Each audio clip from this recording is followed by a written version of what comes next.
सितंबर 2025 की शुरुआत से ही आज आपकी जेब पर असर डालने वाले निवेश, बैंकिंग और टैक्स से जुड़े कई नियम बदल गए हैं। इन बदले हुए नियमों का असर आप पर भी होने वाला है। इन बदलावों में इंडिया पोस्ट से लेकर SBI credit card, ITR filing की आखिरी तारीख और आपके निवेश से जुड़े कई सारे नियम शामिल हैं। तो चलिए बिना किसी देरी के आपको इस वीडियो में बताती हूँ इन बदलावों के बारे में, और इन बदलावों के जरिए आपकी और हमारी जेब पर क्या असर होगा वो भी इस वीडियो में जानने की कोशिश करेंगे। तो ये वीडियो एंड तक देखना ना भूलें।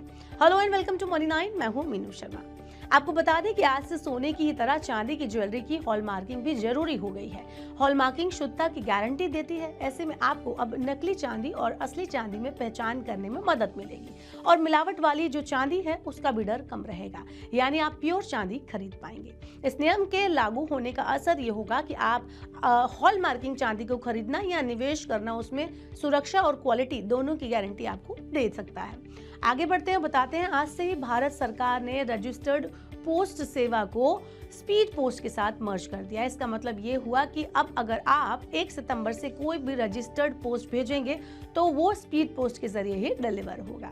आज से नए नियम के लागू होने के साथ ही रजिस्टर्ड पोस्ट को भेजना आसान और तेज भी हो जाएगा। इस नियम को लागू करने का मतलब इस सेवा को कस्टमर फ्रेंडली बनाना है, क्योंकि पिछले कुछ टाइम से देश में रजिस्टर्ड पोस्ट की उपयोगिता कम हुई है, लेकिन ऐसा करने से इसका यूसेज बढ़ेगा। इस नियम के लागू होने से ग्राहकों को रजिस्टर्ड पोस्ट के जरिए स्पीड पोस्ट की ट्रैकिंग और तेज डिलीवरी जैसी सुविधा भी मिलेंगी। इसके अलावा वॉक इन ग्राहकों को स्पीड पोस्ट पर 5% की छूट भी दी जाएगी। तीसरा नियम जो बदला है उसकी बात कर लेते हैं। एसबीआई क्रेडिट कार्ड से जुड़ा हुआ ये नियम है। रिवॉर्ड पॉइंट में बदलाव करते हुए एसबीआई ने 1 सितंबर से कुछ एसबीआई क्रेडिट कार्ड होल्डर्स को डिजिटल गेमिंग प्लेटफॉर्म, सरकारी ट्रांजैक्शन और सिलेक्ट मर्चेंट पर पेमेंट करने पर रिवॉर्ड पॉइंट नहीं मिलेंगे, ये नियम किया है। इसका असर क्या होगा? असर ये होगा कि अगर आप क्रेडिट कार्ड के रिवॉर्ड पॉइंट को गेमिंग, सरकारी या सिलेक्ट मर्चेंट खर्च पर कार्ड का इस्तेमाल करते थे, तो अब आपको इन खर्च पर रिवॉर्ड पॉइंट नहीं मिलने वाले हैं, जिससे आपकी अर्निंग और रिवॉर्ड पॉइंट के बेनिफिट कम हो जाएंगे। यानी ये नियम एसबीआई क्रेडिट कार्ड यूजर्स के लिए अच्छी खबर तो नहीं लेकर आया है। इसके बाद आपको बता दें कि स्पेशल फिक्स डिपॉजिट स्कीम, जिसमें आपको हाई इंटरेस्ट रेट मिलता है, उसमें निवेश के लिए भी कम समय बचा है। कई बैंकों में चली आ रही स्पेशल फिक्स डिपॉजिट स्कीम 444 दिन और 555 दिन की स्पेशल एफडी केवल 30 सितंबर 2025 तक ही है। इसके बाद स्कीम में निवेश करने की जो समय सीमा है वो खत्म कर दी जाएगी।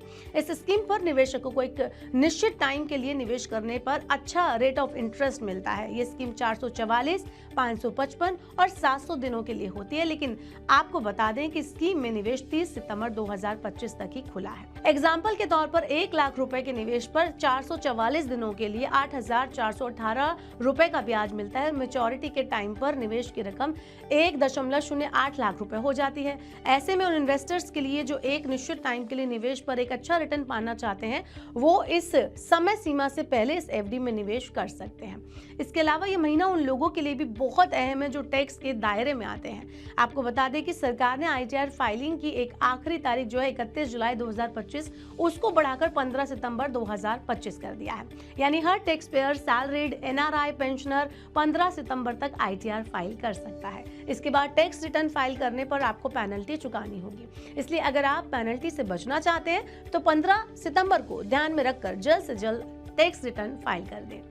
अगला बदलाव केंद्रीय सरकारी कर्मचारियों से जुड़ा हुआ है, क्योंकि सरकार की तरफ से नेशनल पेंशन सिस्टम यानी एनपीएस से यूनिफाइड पेंशन स्कीम यानी यूपीएस में बदलाव की अंतिम तारीख 30 सितंबर 2025 कर दी गई है। ऐसे में अगर आप सरकारी कर्मचारी हैं और यूपीएस में बदलना चाहते हैं तो 30 सितंबर 2025 से पहले आपको यह बदलाव करना होगा। अगला नियम जो है जन धन खातों से जुड़ा हुआ है। आरबीआई गवर्नर ने अगस्त 2025 में निर्देश दिया है कि 10 साल पूरे हो चुके हैं, जन धन खातों की केवाईसी करवाना बहुत जरूरी है। इसके लिए सरकारी बैंक 1 जुलाई से 30 सितंबर 2025 तक पंचायत स्तर पर केवाईसी कैंप और डोर स्टेप सेवाएं प्रदान कर रहे हैं। ऐसे में अगर आपका भी जनधन अकाउंट है, 10 साल पुराना हो गया है, तो आपके लिए भी नियमों के तहत केवाईसी करवाना बेहद जरूरी है, वरना आपका खाता डीएक्टिवेट माना जाएगा। यानी कुल मिलाकर सितंबर का महीना फाइनेंशियली बेहद अहम रहने वाला है। इसलिए तारीखों को ध्यान में रखकर आप अपने सभी पेंडिंग काम निपटा सकते हैं। और इन सभी नियमों और टाइमलाइन को ध्यान में रखकर योजना बना सकते हैं ताकि आपको कोई भी असुविधा ना हो। आपका कोई काम रहता है तो आप हमें कमेंट बॉक्स में बता सकते हैं। ऐसे और वीडियोस के लिए देखते रहिए मनी 9 और सब्सक्राइब करें मनी 9 का यूट्यूब चैनल।